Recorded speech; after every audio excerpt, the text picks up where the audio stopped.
ఇంత మంచి వీడియో తీస్తున్నందుకు చాలా గర్వపడుతున్నాను. అలాగే మీ ముందుకు వస్తుంటే ఇంకా గౌరవించాలి మీరు.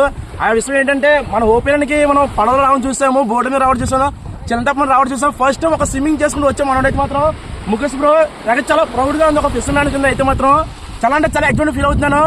ఈ బ్రో అయితే ఎక్కడైనా ఆగి ఏమైనా తింటడమో అనుకున్నాను. అయితే మాత్రం ఎక్కడ కూడా అసలు తగ్గట్లేదు ఈ స్విమ్మింగ్ చేసేటప్పుడు మాత్రం. నేను చేసే స్విమ్మింగ్ అయితే చూసి నాకు చాలా ఆశ్చర్యం అయితే వేసింది. చాలా అంటే చాలా బాగా చేస్తాను స్విమ్మింగ్ అయితే మాత్రం. ఈ విధంగా స్విమ్మింగ్ చేస్తానని ఎప్పటి నుంచో అనుకుంటున్నానంట. ఈ రోజు అయితే నెరవేరింది తన కోరిక అయితే మాత్రం. మనం 2 పడవ సాయం తీసుకొచ్చాము, ఎక్కడ ఆగుతాడేమో ఏమైనా తింటాడేమో అని.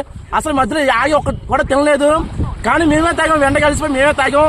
మన బ్రో అయితే అసలు ఎక్కడ తగ్గలేదు. అసలు విషయం అయితే మాత్రం నాకైతే చాలా ప్రౌడ్ గా ఫీల్ అవుతున్నాను. బ్రో బ్రో నాకైతే చాలా ఎక్సైట్మెంట్ ఉంది, ఆనందంగా అద్దే లేదు. ఇంకా నాకెంత ఆనందంగా ఉంది, ఫాదర్ గారు ఇంకా ఎంత ఆనందంగా ఉంటుంది అది తెలీదు.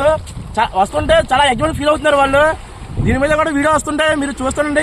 మనం ఎన్నో వీడియోస్ షేర్ చేస్తుంటాము, ఈ వీడియో కూడా కంపల్సరీ షేర్ చేస్తాను అయితే కోరుకుంటున్నాను. ఉంటా ఫ్రెండ్స్, ఇక్కడైతే అయితే మనం ఓపెన్ రీచ్ అయినా ముఖేష్ బ్రో అయితే అందరూ ఆల్ ది బెస్ట్ చేస్తాను అయితే కోరుకుంటున్నాను. నేను స్విమ్మింగ్ చేస్తూ ఎక్కడి నుంచి వస్తున్నాను అయితే మీకు పార్ట్ 2లో చూపిస్తాను. పార్ట్ 2 కావాల్సిన అందరూ కూడా కామెంట్ అయితే చేసండి. ఈ వీడియో ప్రతి ఒక్కరు కూడా షేర్ చేస్తాను అయితే కోరుకుంటున్నాను.